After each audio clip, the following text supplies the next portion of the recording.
ভারত বা যে কোনো বিদেশি দেশেরই কাজ কি কোনো দেশের সরকারের সাথে সম্পর্ক গড়ে তোলা। আগেই তিনি একটা দেওয়াল দিচ্ছেন যে যদি এরকম কোনো সরকার আসে, যদি মানুষের এরকম কাউকে ভোট দেয়, সেটা হতে দেব না। আমি ভারতের এই অ্যাটিটিউডের খুবই ঘোরতর সমালোচক। যেমন একইভাবে যেহেতু পত্রিকায় দেখেছি, তারপরে কোনো জবাব আমেরিকা দেয়নি। এই বক্তব্যে আমেরিকা যদি পিছু টান দিয়ে থাকে, এটাও আমার কাছে গ্রহণযোগ্য নয়। কিন্তু আমেরিকা একদম পিছু টান দিচ্ছে, তা বিশেষ করে এই সাম্প্রতিক অ্যাকশনে তা বুঝতে পারছি না। ওইখানে তার কোনো কৌশলগত ব্যাপারটা আমার থাকতে পারে, যে মানে ওই জায়গাটা ছেড়েছে সেটা মনে হয় না।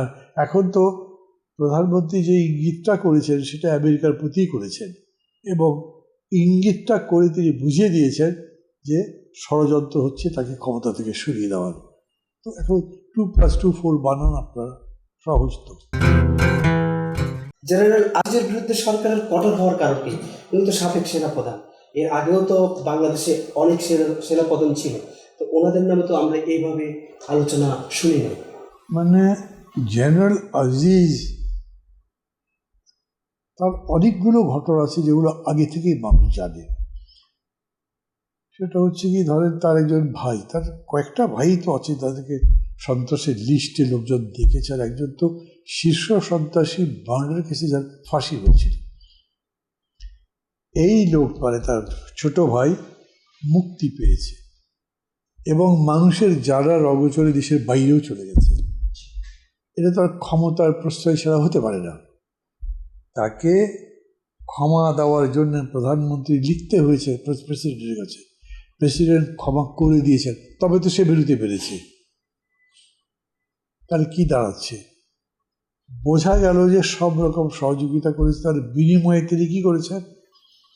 দুর্নীতি যা করেছে সেটা তো অল দ্য প্রাইম মিনিস্টার্স ব্যানের মধ্যে আছেই। আমেরিকা তার নামে স্যাংশন দেওয়ার ক্ষেত্রে এই দুর্নীতির কথা বলেছে। আর একটা বলেছে যে দেশের মানুষের গণতান্ত্রিক অধিকার প্রতিষ্ঠা ইত্যাদির ব্যাপারে উনি বাধার সৃষ্টি করেন।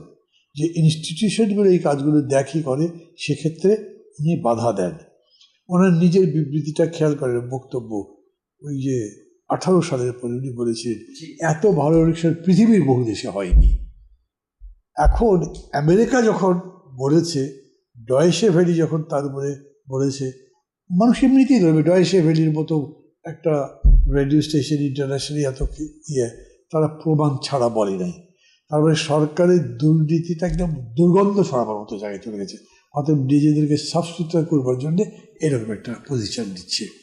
আর একটা হলো, ফ্যাসিবাদের চরিত্রই এরকম, যাকে যতখানি পারো ব্যবহার করে ফেলে দাও, একদম ছোবড়ার মতো ফেলে দাও, তাই করছে তারা। তারা না বেনজিরকে সেভ করতে যাচ্ছে, না আজিজকে সেভ করতে যাচ্ছে।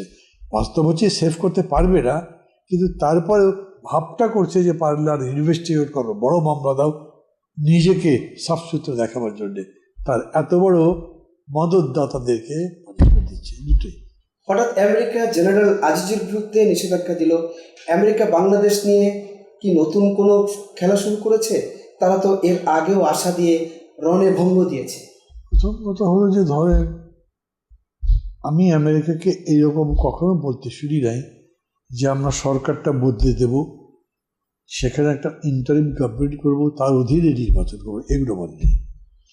তারা সবসময় বলেছে ফেয়ার ইলেকশন চাই আমরা, আর গণতন্ত্রের দ্বার যাতে অর্গলমুক্ত হয় সেই জন্যে তারা র্যাব সহ পেরেজ ইত্যাদি দিয়ে দিল, পরে ভিসা নীতি দিল, এটাতে স্যাংশন দিল। তার ফলে কিন্তু এই যে ধরেন ক্রস ফায়ার, তারপরে বিচার বহির্ভূত হত্যাকাণ্ড তো বন্ধ হয়েছে, এগুলো করেছে। এবং রণে ভঙ্গ দেওয়ার প্রশ্ন যখন বলছেন, তারা রণে ভঙ্গ দিয়েছেন কখন? তো রণের মধ্যেই আছেন এখনো যে করলেন, তারপরে ওই পলিসি পার্সু করছে তারা। এখন একটা জিনিস আছে, নিউজ আসছে, সেই ব্যাপারে আমেরিকা কখনো কিছু বলেনি। ইলেকশনের আগে 2+2 আমেরিকার ইন্ডিয়ার দুজন বসছিল, সেখানে নাকি ইন্ডিয়ানরা বলেছে বাংলাদেশের নির্বাচনে আমাদের সিকিউরিটির বিষয় যুক্ত আছে। আমি আগেও কয়েক জায়গায় বলেছি, খুবই আমার কাছে এইটা আপত্তিকর একটা মন্তব্য। আমার দেশের নির্বাচনে ওদের সিকিউরিটির প্রশ্ন আসবে কেন? তার মানে কি মানুষের ভোট কোন দিকে দিয়ে দেয় বলা যায় না, আমার সিকিউরিটি বিঘ্নিত হবে। মানুষ তার ইচ্ছা মতো ভোট দিতে পারবে না। ভারত বা যে কোনো বিদেশি দেশেরই কাজ কি কোনো দেশের সরকারের সাথে সম্পর্ক গড়ে তোলা। আগেই তিনি একটা দেওয়াল দিচ্ছেন যে যদি এরকম কোনো সরকার আসে, যদি মানুষ এরকম কাউকে ভোট দেয়, সেটা হতে দেব না। আমি ভারতের এই অ্যাটিটিউডের খুবই ঘোরতর সমালোচক। যেমন একইভাবে যেহেতু পত্রিকায় দেখেছি, তারপরে কোনো জবাব আমেরিকা দেয়নি। এই বক্তব্যে আমেরিকা যদি পিছু টান দিয়ে থাকে, এটাও আমার কাছে গ্রহণযোগ্য নয়। কিন্তু আমেরিকা একদম পিছু টান দিচ্ছে, তা বিশেষ করে এই সাম্প্রতিক অ্যাকশনে তা বুঝতে পারছি না। ওইখানে তার কোনো কৌশলগত ব্যাপারটা আবার থাকতে পারে, যেটা আমি জানি না। মানে ওই জায়গাটা ছেড়েছে সেটা বলে হয় না।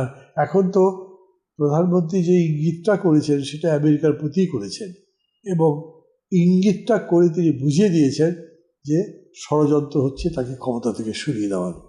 তো এখন 2+2=4 বানান আপনারা, সহজ তো। জেনারেল আজিজ বা বেনজির সাহেবের এই আন্তর্জাতিক নিষেধাজ্ঞার পরে এমনটি কি আশা করেন যে জাতিসংঘ শান্তি মিশন থেকে বাংলাদেশ প্রত্যাহার হতে পারে? বিষয়টা হচ্ছে ডয়েশে ভ্যালি যে রিপোর্টটা দিয়েছিল সেখানে বলেছিল যে শান্তি প্রতিষ্ঠায় যাদের নেওয়া হচ্ছে তারা নিজের দেশে অশান্তি করেছে, মানবতা বিরোধী অপরাধ করেছে, ইত্যাদি ইত্যাদি। তো জাতিসংঘ কি ওই রকম সদস্যকে দিচ্ছে শান্তি প্রতিষ্ঠার নামে এই ধরনের দুর্বৃত্তদের? ডোজারিক জাতিসংঘের সেক্রেটারি জেনারেল প্রতিনিধি বলেছেন এরকম যদি থাকে আমরা স্ক্রিন আউট করবো তাদেরকে। তা করতে হবে। এবং এটার উপরে আমেরিকান স্টেট ডিপার্টমেন্টের যে মুখপাত্র ম্যাথিউ মিলার, তাকে প্রশ্ন করেছিল সাংবাদিকরা। উনি বলেছেন যে আমরা এইটা অ্যালাউ করবো না যে শান্তি প্রতিষ্ঠার নামে এই সমস্ত দুর্বৃত্ত যান। আমরা এই ব্যাপারে আমাদের দৃষ্টিভঙ্গি জাতিসংঘকে জানিয়ে দিয়েছি।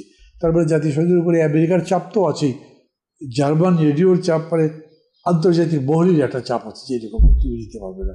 অতএব এটা ফলো করতে পারে, এটা ভাবার যুক্তিসঙ্গত কারণ আছে। এই মুহূর্তে বাংলাদেশের অর্থনৈতিক পরিস্থিতিকে কিভাবে মূল্যায়ন করবেন? আমাদের অর্থনীতি নেই। কেন বলছি কথাটা, মানে এখন ব্যাংকগুলোর অবস্থা তো দেখছেনই, এবং ব্যাংকগুলোতে আপনি 50,000 1 লাখ টাকার চেক দিলেও তারা ভেরিফাই করে, পেমেন্ট দিতে দেরি করে, এরকমও হচ্ছে। আমাদের দেশে যে সমস্ত ইন্টারন্যাশনাল ক্রেডিট কার্ড, এই সমস্ত কার্ডের উপরে সরকার এক ধরনের আনডিক্লেয়ার্ড নিষেধাজ্ঞা দিয়েছে। আপনি যেটা ইন্টারন্যাশনাল ক্রেডিট কার্ড থাকে, আপনি বাইরে গিয়ে ওটা চার্জ করে দেখবে যে রেসপন্ড করে না, আপনি পেমেন্ট দিতে পারছেন না।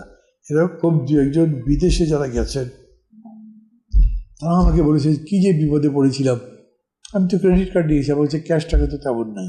যাই হোক, পরে কথাবার্তা যোগাযোগ করে খুলিয়ে দিয়েছেন, কিছু করতে পারছেন। ব্যাংক নাই, ক্যাপিটাল মার্কেট মানে শেয়ার মার্কেট শেষ, জিনিসপত্রের দাম সীমাহীন, আর রিজার্ভই নেই আপনার কাছে। এখন আপনি যে ইম্পোর্ট করবেন, ধরেন জরুরি জিনিসগুলো তো ইম্পোর্ট করতে পারছেন না। আপনি বিদ্যুতের টাকা দিতে পারছেন না, বিদ্যুৎ কোম্পানিগুলো বলছে পেমেন্ট না দিলে আমরা কিন্তু বিদ্যুৎ বন্ধ করে দেবো। এমনি দেখছেন বিদ্যুতের কত বড় সংকট চলছে। এরপরে সে যদি পেমেন্ট দিতে না পারে তো বিদ্যুৎও থাকবে না, জিনিসের দাম প্রতিদিন বাড়ছে। মানে এটা একটা ভয়াবহ কাণ্ড চলছে অর্থনীতিতে, নৈরাজ্য যাকে বলে। এই জন্য অর্থনৈতিক পরিস্থিতি সম্পর্কে এক কথাই বলতে পারি, এটা নৈরাজ্য। লুটপাটতন্ত্র এতদিন চলেছে, এখনও লুটপাটের ধান্দাতেই আছে। এটাকে রিভাইভ করার জন্যে কোনো চেষ্টা সরকার করছে না। অতএব অর্থনীতি ধ্বংসের দ্বার প্রান্তে আছে, দেশটাও ধ্বংসের দোরগোড়ায় আছে। বাংলাদেশে কি এমন হলো যে সাংবাদিকদের বাংলাদেশ ব্যাংকে ঢুকতে দেওয়া হচ্ছে না? এটা আমি বুঝি না, তো কেউই বুঝতে পারছে না। মানে ঢুকতে না দিলেই যে খবর বেরোতে পারবে না তা কিন্তু না। কিন্তু সরকার তো খবর প্রকাশের উপরেই এক ধরনের অকথিত অঘোষিত নিষেধাজ্ঞা রেখেছেন।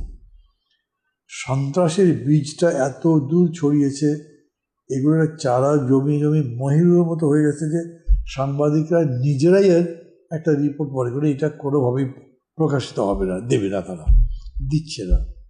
আর মালিক গোষ্ঠীও বুঝিয়ে দিয়েছে যে তোমরা এই ডিবিটির বাইরে যাবে না।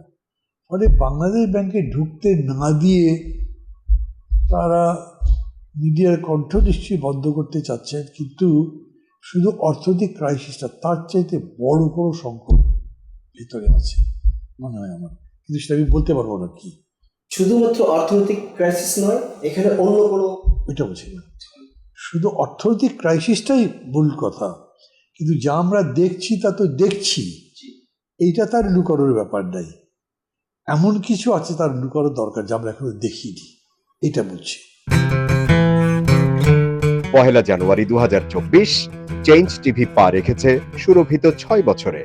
সবার প্রতি নিরন্তর শুভেচ্ছা। changetv.press আগামী 1 জানুয়ারি তার প্রতিষ্ঠা বার্ষিকী। আমি এটা জেনে অত্যন্ত আনন্দিত।